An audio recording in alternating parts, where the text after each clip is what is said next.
Good morning, everyone. Good morning. Welcome to Miles College. We are so glad that everyone is here this morning. I serve as Vice President of Student Affairs, and I have the distinct pleasure of working with some of the most talented, passionate individuals here at the home of Southern Beauty. First of all, let me offer a warm welcome to the Mayor Randall Woodfin, who is present with us, whose commitment to public safety through engagement, civic engagement, not just in the City of Birmingham, but throughout, is doing a great job, and we thank God for him. To Dr. Jamila T. Davis and Mr. Angelo Pinto, who is here today, the co-founders of the Institute of Research for Social Justice, we welcome you, and to Ms. Uche Bean and all those others who are assembled here today. First of all, we ask that you would allow us to pause for a moment of prayer. God, we thank you for this day. We thank you for life, health, and strength, and we thank you for this collaboration. Each of these programs, oh God, speaks directly to the soul of our institution and to the initiatives of the City of Birmingham. And we ask that you would bless this collaboration. In Jesus' name we pray. Amen. At this time, let me welcome the president of Miles College, Dr. Bobby Knight. Will you receive her?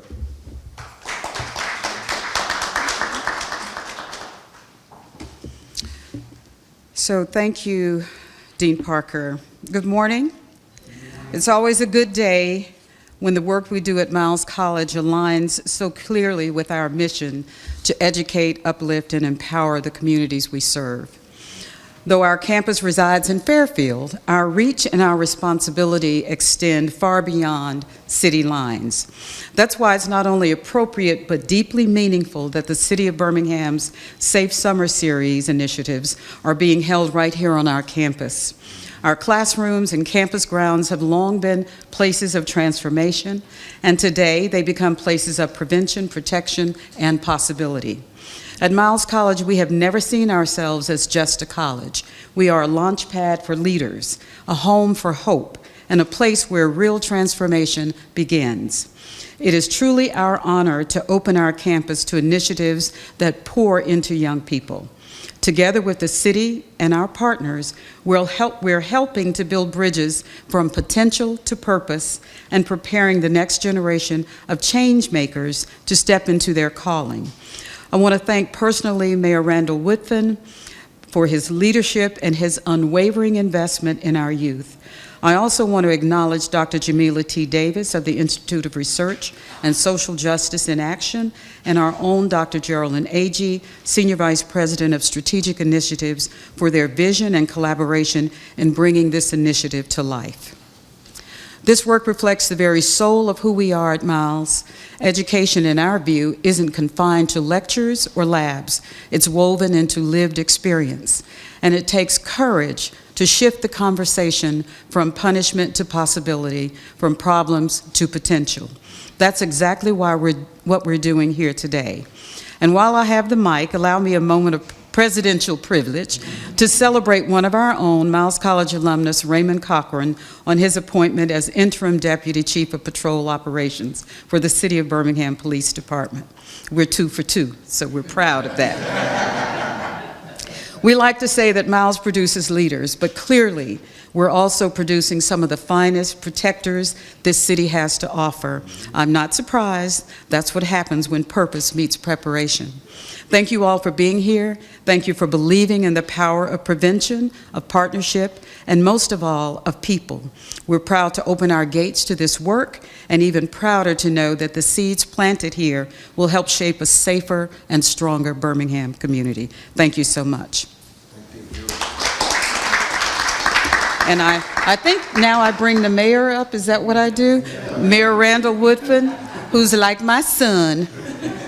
Thank you, Mayor. Madam President, thank you so much for who you are, for your leadership, steadfast leadership here at this amazing historically black college, Miles College.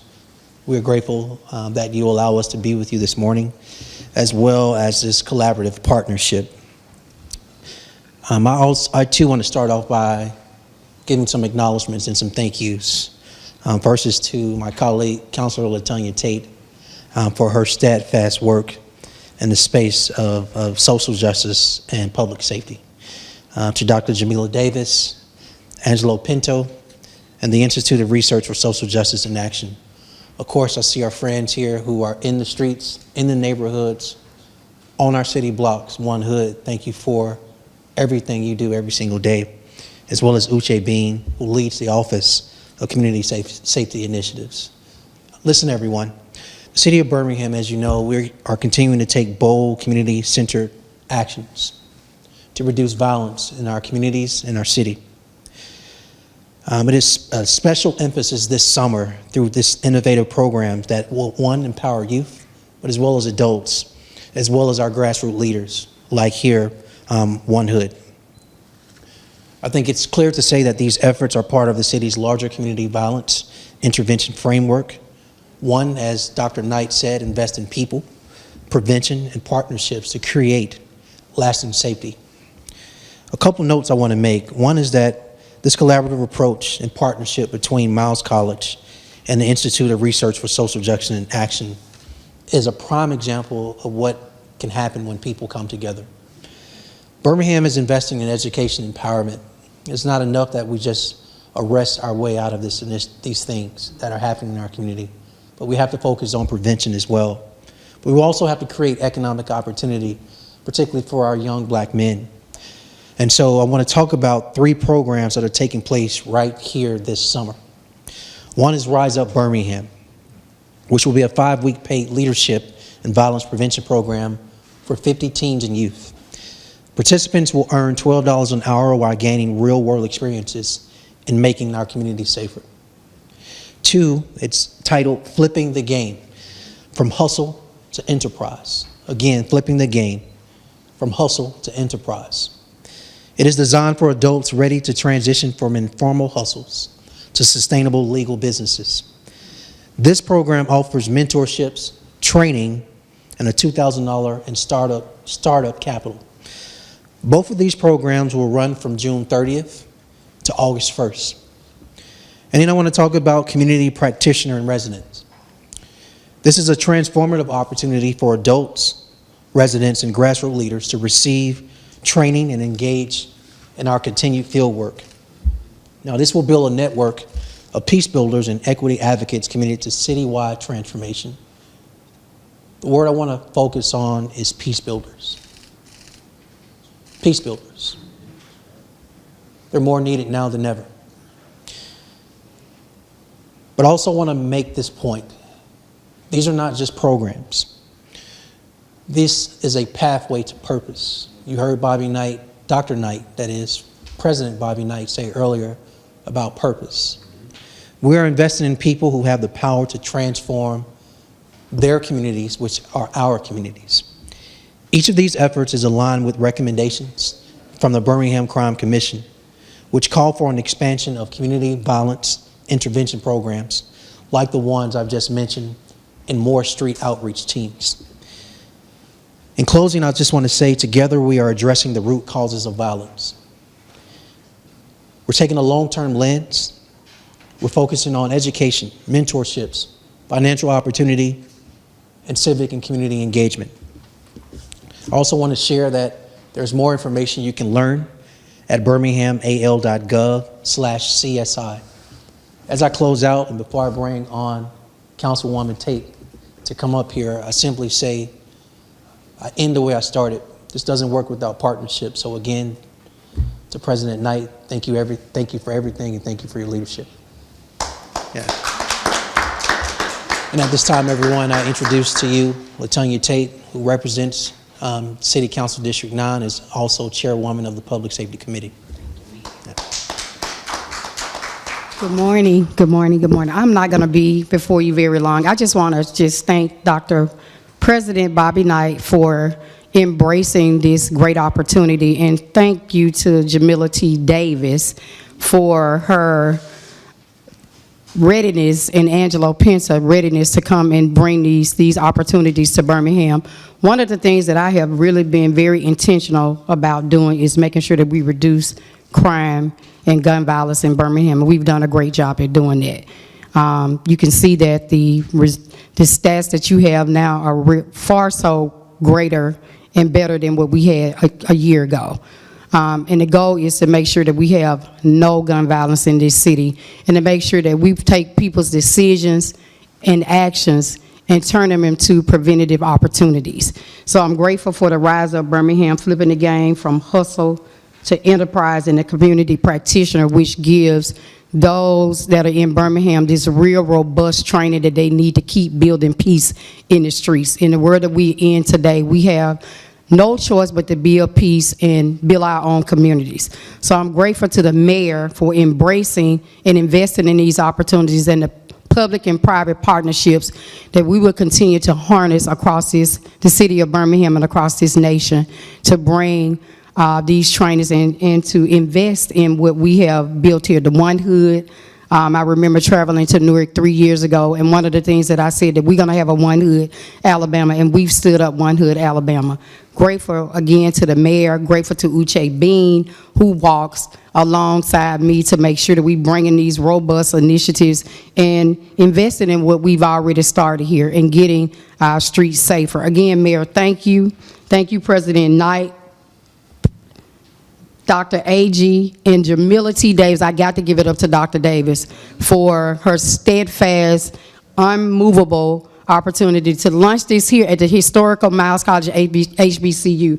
30 young people, 50 teams will get an opportunity. We're going to be grabbing our brothers and sisters in, and we bringing people. It may seem like we bringing people from out of town, but they have the knowledge to train you so you can have the knowledge to keep training people. But again, Mayor, thank you. I cannot stress and say this enough. Thank you very much. Thank you, Uche. Thank you, Jacoby. And thank everybody who is investing in our young people and people to make Birmingham safer. So thank you all.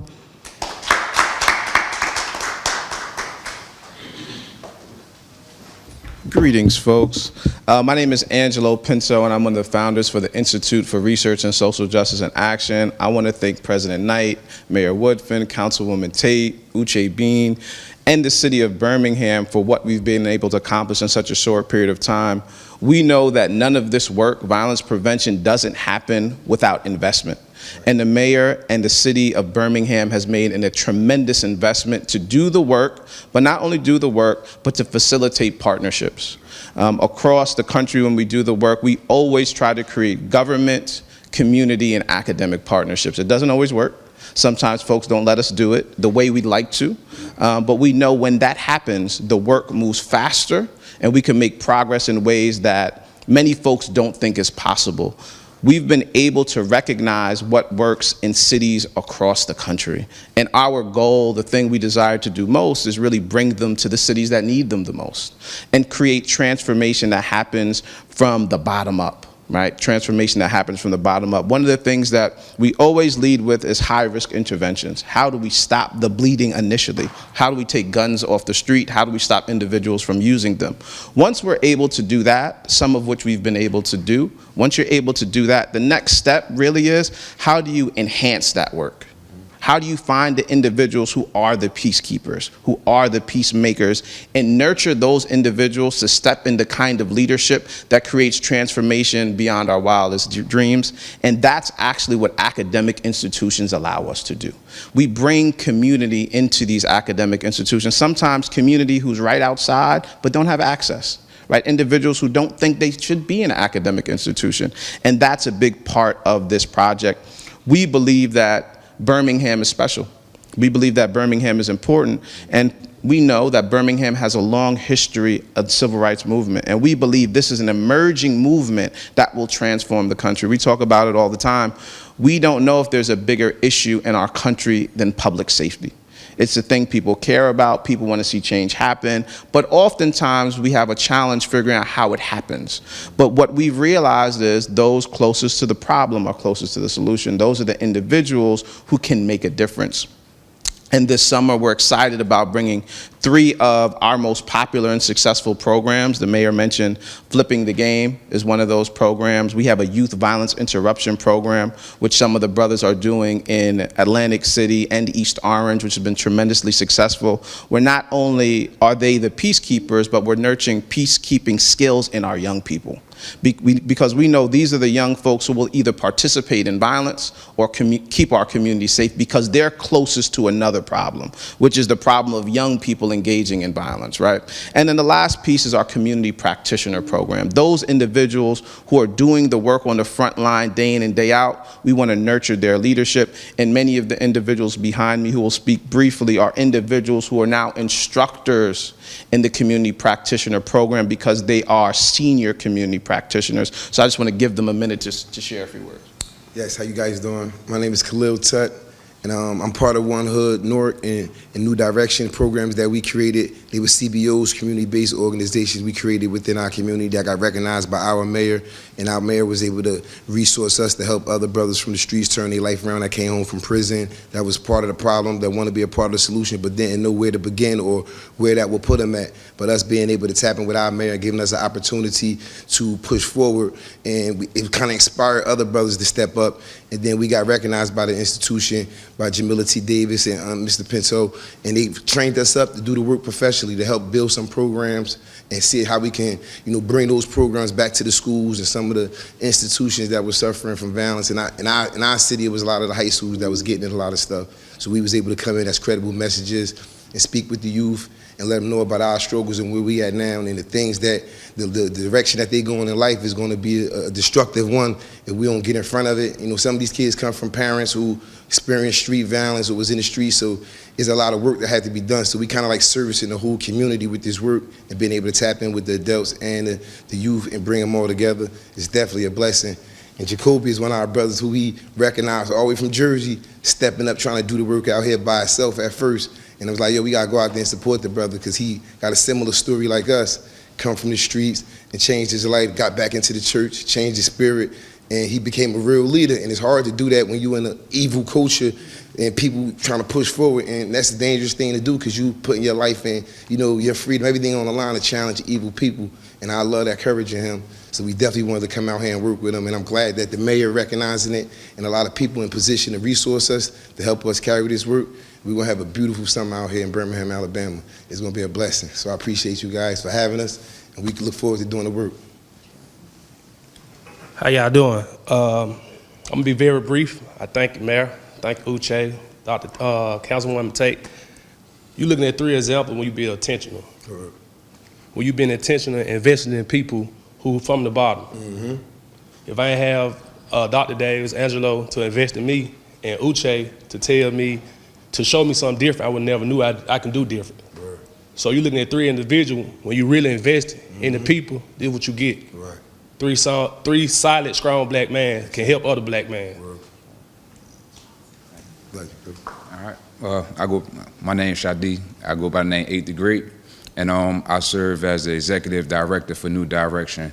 And first and foremost, I would like to say thank you to Birmingham, Alabama, for opening up y'all doors to us and allowing us to be able to have this partnership. And I'm gonna just keep it brief. It's something that our mayor Raj J. Baraka say up there in the city of Newark is if you were to take a picture of this room, the first thing you're gonna look for is yourself.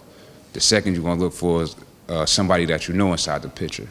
And that's what it boils down to, because we have to see us inside these rooms. If we don't see us, then we're not going to relate to it. We're not going to want to hear anything that's coming out of it. We're going to rebel against it. And that's the main thing that we do. We those individuals, you know what I'm saying? When the youth look at the city, when they see guys like us, it's relatability. Mm-hmm. It's understanding. So now we're more inclined to listen to a Councilwoman Tate, because Jacoby brought him to us. We trust Jacoby. We know Jacoby. You know what I'm saying? And then, so forth and so forth. We're able to trust the mayor because we know Councilwoman Tate, and it's just cultivating that, and we are community liaisons, so to speak, right? We are able to articulate ourselves to our community that's out there presently now, and able to get them on the same page as our city and make it all make sense. Because it's about what makes sense, and we're able to help it make sense to the culture. And that's what we're here to do. And like I said, thank y'all again. Appreciate you.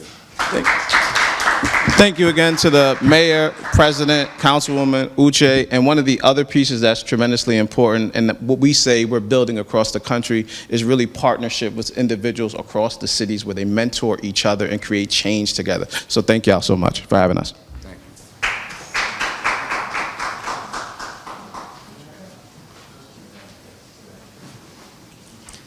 you. Okay, so Councilwoman Tate, come up as well. So, yes. So we're gonna wrap up the press conference, but we have a Q&A, and y'all, these are the experts. So ask them, and I'll just hang back. That's what I want to say. It's him. Any questions? How do teens get involved with this? Great question. So, in partnership with Uche Bean, what we've done is, one of the things that Jacoby has led across the city is what we call Pull Up for Peace. So, in different cities, in different parts of the city, we have events where we bring young people to participate. Usually what we do is we have an open enrollment process where young people can sign up for certain programs. And our goal is, with the reach we've had at the Pull Up for Peace, and of course with some work with some of the academic institutions and public schools, we'll push this out to young people and hopefully have them sign up. We also have some great partnerships with our Juvenile Detention Center, our Juvenile Reentry Program, as well as our Birmingham City Schools, and we have some direct referrals also from the Department of Human Resources as well. Talking specifically about the community practitioners, what specific skills kind of will they be taught, and kind of how can that be used out in the field in the community? Well, one of the things that we often say, and the brothers that spoke earlier are a great testament of that, is these are the individuals who are closest to the problem, and oftentimes they don't get to show the skills that they've cultivated. So the community practitioner program is an opportunity, one, for them to actually build programming. So the brothers from New Direction created a youth violence interruption program because it was some of the work they were already doing. They hadn't built a curriculum, they hadn't fine-tuned it, and we actually just brought them in to enhance the skill set they already have. In addition, we really partner them with folks around the country who are doing work they want to learn. Like, some of it is, how do you become a better credible messenger? You're already an individual who folks in the community look to, young people pay attention to what you're doing. How do you make sure you're giving them the kind of message that creates transformation? And then the other piece is, what are your skills and gifts already? How do we enhance them, and how do we nurture that into new programming? What are the activities that they're going to be participating in? Just kind of paint a picture of like what the day is going to be like for these participants. So usually our summer programs are full-day programs. They look different. So the Flipping the Game program is about entrepreneurship. So one of the things we know is that some young people want to be entrepreneurs, or they have the skill set to do that. So they'll be learning the first part of the day from folks who are entrepreneurs. We'll talk to them about funding. Most of these young people will receive between $1,000 and $2,000 to fully fund their program. And in the second half of the day, probably from 12 to 3, they'll be working on building out their actual business model. The community practitioner model, we actually have a course called Agents of Change, where folks will be working directly from the curriculum, and then the second half of the day actually building out their program. So we usually have a half-day in-session model where you're learning the curriculum, and then the second half you're actually building out your programming or your initiative to see how it works. So that's usually how it works. But the last piece is this. The last week of the summer, we usually do an expose where folks from the city get to see what we've done. Young people get to kind of show their work, and we get to see how effective it is. And then we usually have a competition where the best businesses get funded, the best community practitioners also we fund and kind of put some seed money into their work as well. Can you talk a little more about why this was the right time to launch these programs in Birmingham this summer?